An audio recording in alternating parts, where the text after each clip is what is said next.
In March 2026, the Institute for Economics and Peace released its Global Terrorism Index. When the report landed in Abuja, two things happened simultaneously. The first was documented, the second is the story. What was documented? Nigeria had risen 2 places, from 6th to 4th, the most terrorized nation in the entire African continent and the 4th most terrorized country on earth. Terror attacks had increased 43% in a single year. Deaths had climbed 46% to 750 killed. ISWAP alone went from 20 attacks in 2024 to 92 in 2025. Borno State, 67% of all incidents, 72% of all fatalities. One state, 1 year. The second thing that happened was the federal government said nothing. Not the presidency, not the defense ministry, not the military headquarters. Silence. When Nigeria ranked 6th on the same index the previous year, the defense headquarters publicly dismissed the report and the organization that produced it. This time, confronted with a 2-place jump and the highest death toll since 2020, nothing. A newspaper called it, in direct terms, deafening silence. Hold that, because that silence is the architecture this video is going to dismantle. Most channels gave you the death toll and moved on. We stay until we find the architecture underneath it. If you have never been here before, you just found the channel that tells you what the headline was designed to hide. Subscribe, because what comes next is the part the presidency is hoping you never connect to 2027. Lay the timeline flat and the shape of the problem becomes unmistakable. March 2025, Niger's ruling junta formally withdraws from the multinational joint task force, the regional military coalition Nigeria, Cameroon, Chad, and Benin had been using since 2015 to coordinate counterinsurgency around Lake Chad. Niger's forces had controlled Sector 4, a critical stretch of Nigeria's northeastern border. When Niger walked out, that border sector went dark. Joint patrols ended, intelligence sharing through the MNJTF framework ended. The frontier did not close, it opened. By May 2025, security analysts at Critical Threats Project documented what happened next. ISWAP adapted its tactics, exploiting the coordination vacuum left by Niger's exit. JNIM, Jamaat Nusrat al-Islam wal-Muslimin, the al-Qaeda-linked coalition that had been the most lethal jihadist force across Mali and Burkina Faso, began operationalizing in Nigeria directly. July 2025, JNIM releases a video. 7 fighters, on camera, claiming operations inside Nigeria, entered via Benin.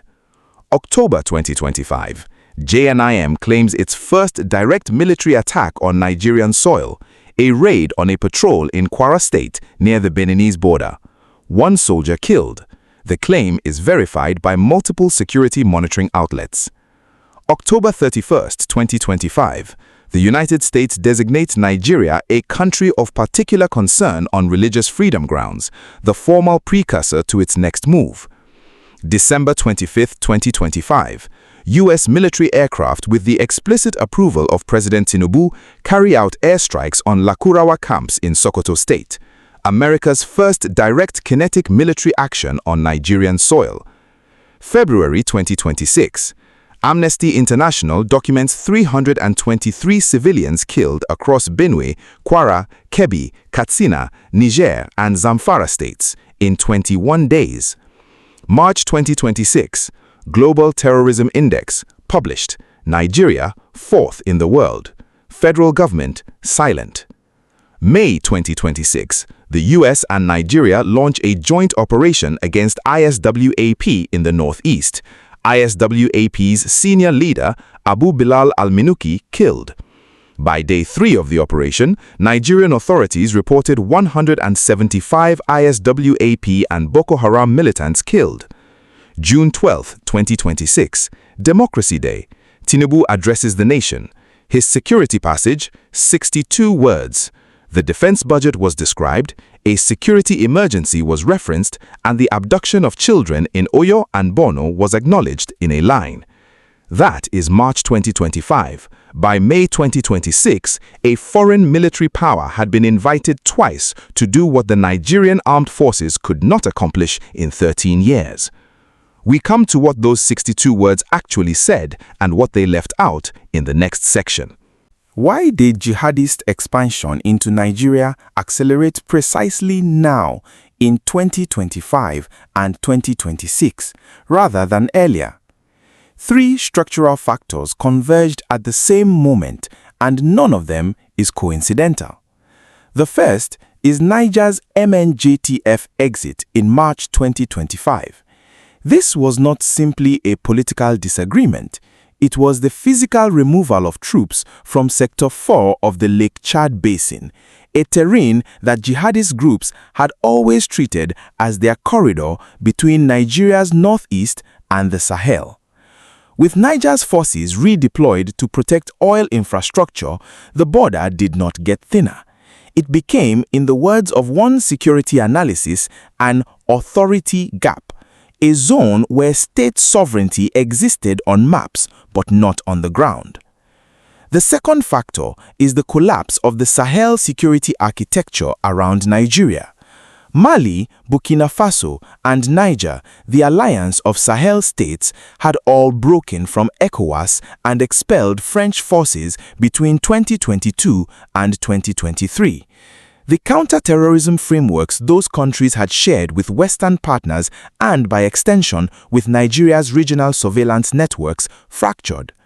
JNIM, now operating without significant pressure in its Sahelian strongholds, began projecting eastward into Nigeria specifically because Nigerian border zones were the softest available frontier.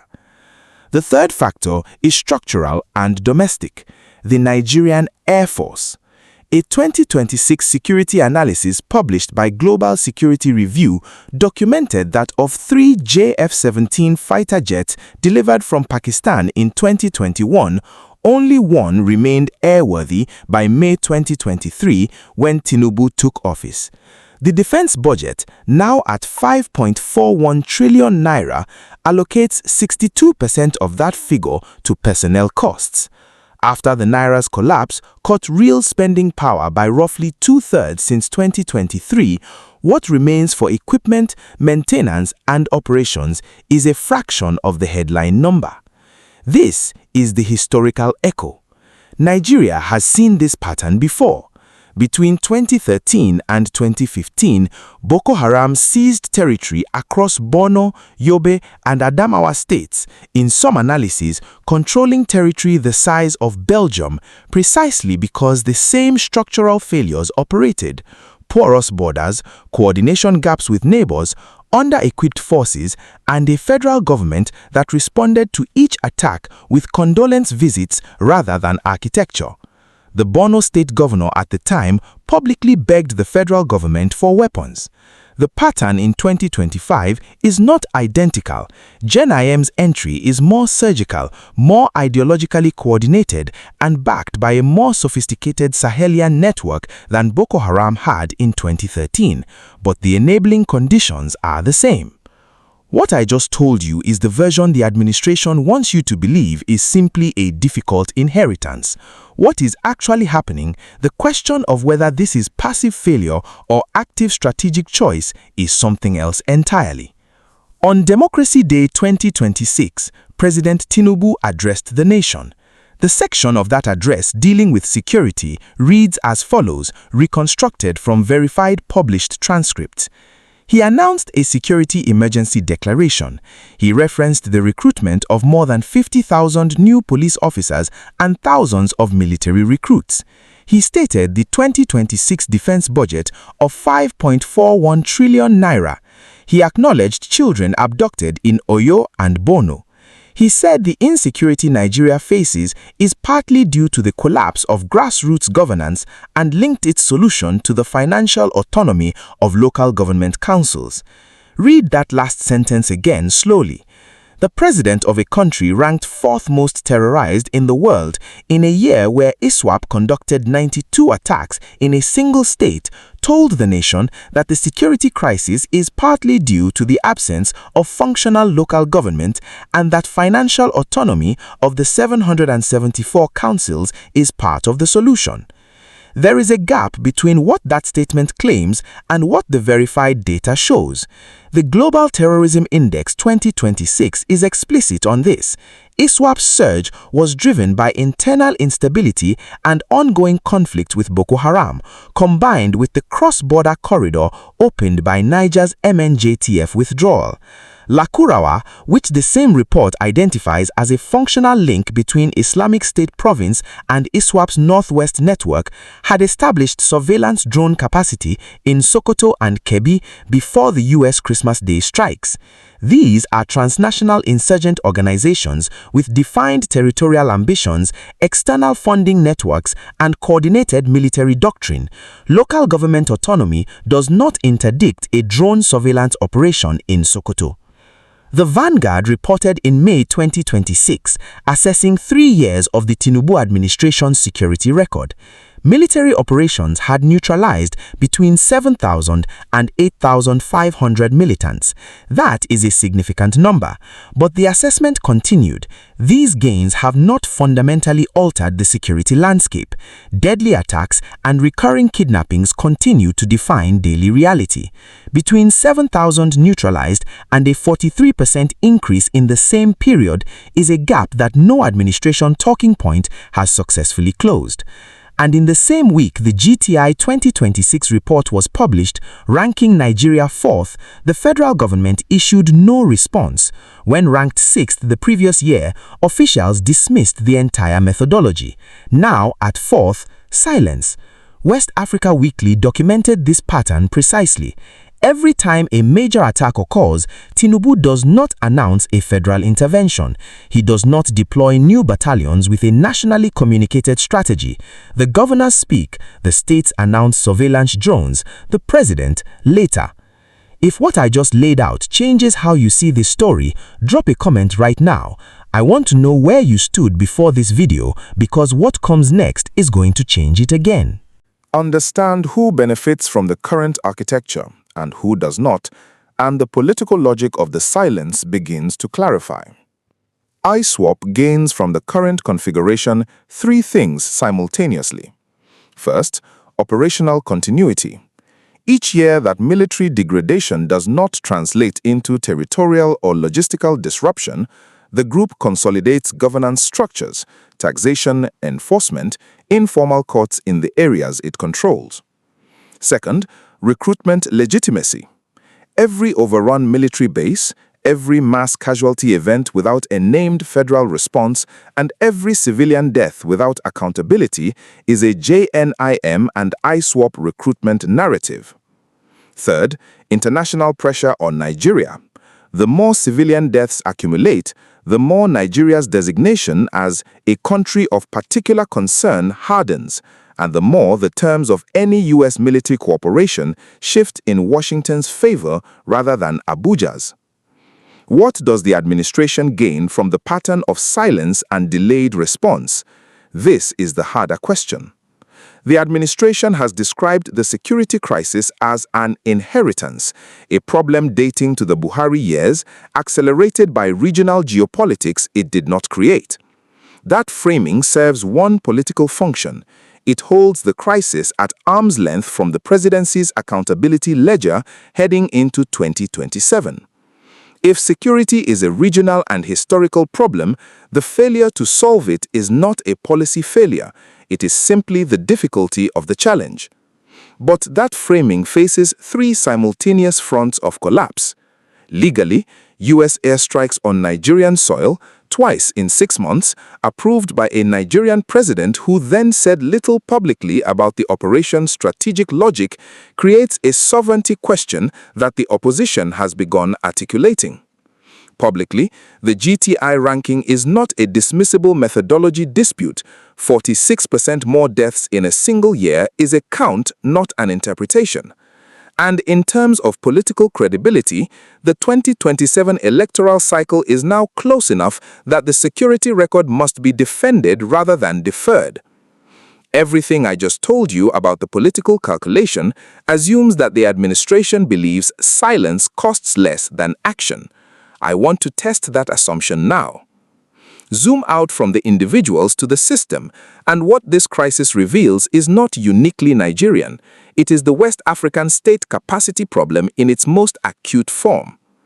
JNIM's expansion into Nigeria follows the same doctrinal playbook it used in Burkina Faso and Mali: gradual integration into border communities, exploitation of governance voids, control of artisanal mining revenue, and the offering of informal justice in areas where the state has not provided courts, roads, or security in living memory.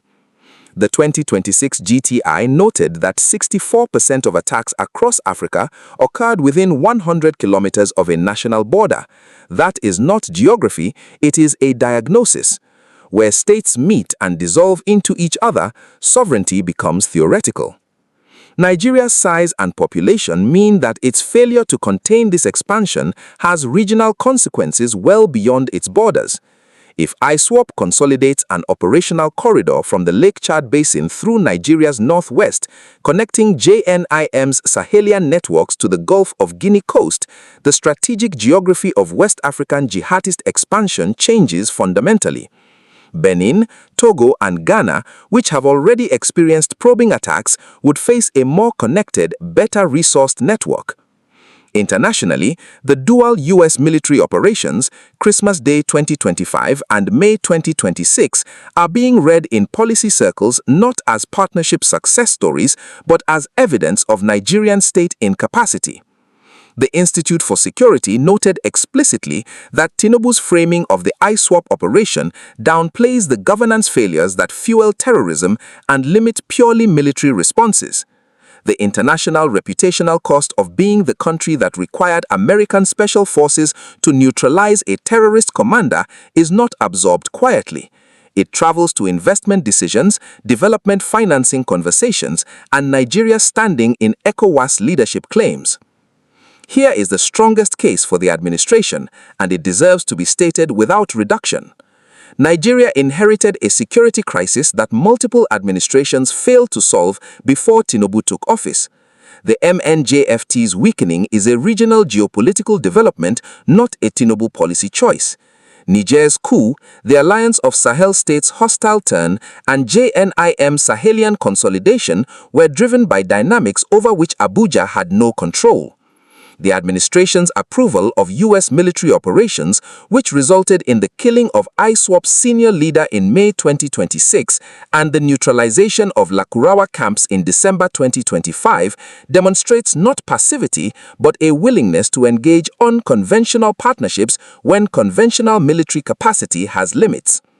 The defense budget at 5.41 trillion naira is the largest ever committed to security.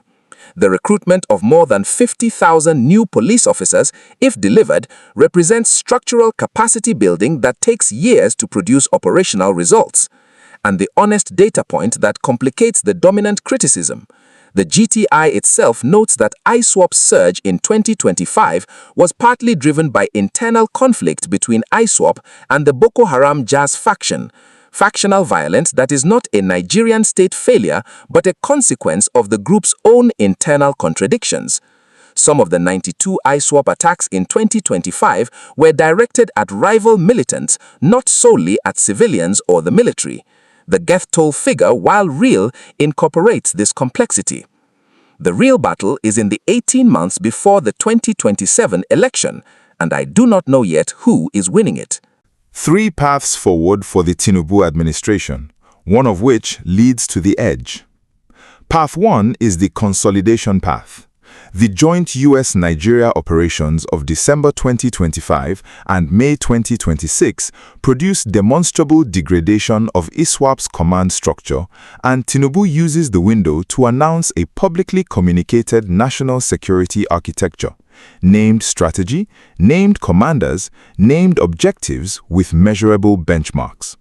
This path requires the president to own the narrative rather than deflect it, and to use the deaths of commanders like Abu Bilal al-Minuki as strategic communications opportunities rather than quiet operational footnotes.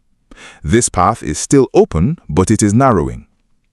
Path 2 is the drift path. Operations continue, casualty counts remain high, the administration continues to describe insecurity as an inheritance and a local governance problem, and the 2027 election becomes a referendum on whether voters accept that frame. This path is viable if the opposition fragments sufficiently that no single candidate consolidates the security failure narrative. The Rivers State crisis and the ongoing PDP disintegration are the variables that determine whether fragmentation holds. The path that ends the administration's political defense, a mass casualty event of sufficient scale that the silence framework becomes impossible to maintain. Another school abduction on the scale of Chibok, or a successful JNIM or ISWAP operation in a southern state.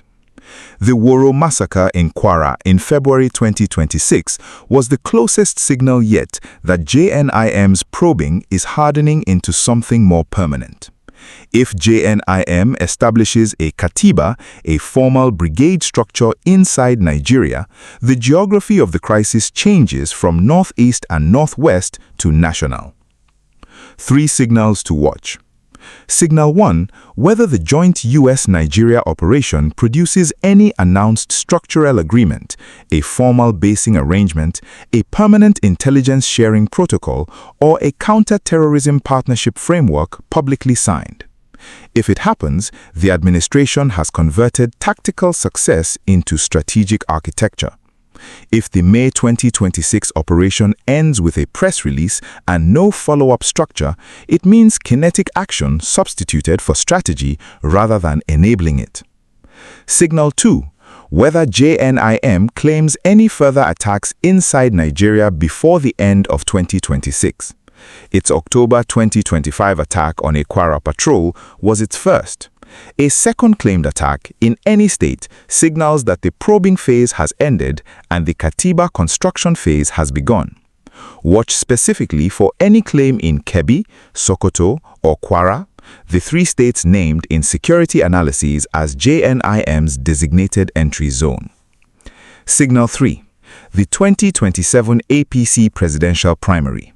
If the insecurity crisis becomes a factor in whether Tinubu faces a credible internal challenge, watch for Middle Belt governors who govern the states absorbing the most violence to begin making independent signals. A Middle Belt governor who publicly breaks with Abuja on security policy before October 2026 is not just expressing frustration, he is positioning for 2027.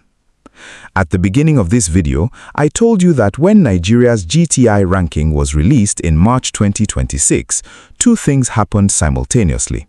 The ranking was published and the federal government said nothing. That silence is now a documented pattern. Not a single massacre without a condolence visit. Not a single ranking without an eventual response. But the response comes after the narrative has been set, and the narrative in March 2026, in the absence of any federal counter-framing, was set by the data. 4th most terrorized country in the world, with the largest absolute increase in terrorism deaths of any nation in 2025. The deeper truth underneath that silence is structural. A government that cannot articulate a security strategy publicly is not concealing competence. It is concealing the absence of a framework it does not yet have. The operations are real, the budget is real, but operations and budgets are inputs. What is missing is the governing logic, the publicly stated answer to the question of what victory looks like, what the timeline is, and who is accountable when the timeline slips. Here is the falsifiable prediction. Before October 2026, watch for the Tinubu administration to attempt what it has not done in 3 years, a nationally televised, specifically strategic address on security, naming actors, naming geography, naming objectives. It will come, if it comes, because of 2027, not because of the dead. You now know something that most Nigerians watching the news tonight will never be told. This is not a story about body counts. It is a story about a government relationship with accountability and what silence at the top costs at the bottom. Share this video with one person who has only heard the headline. Argue with it if the evidence points somewhere else. That is how accountability works. It requires more than one set of eyes. This is Naija Unmasked. Nothing stays hidden here. I will see you in the next one.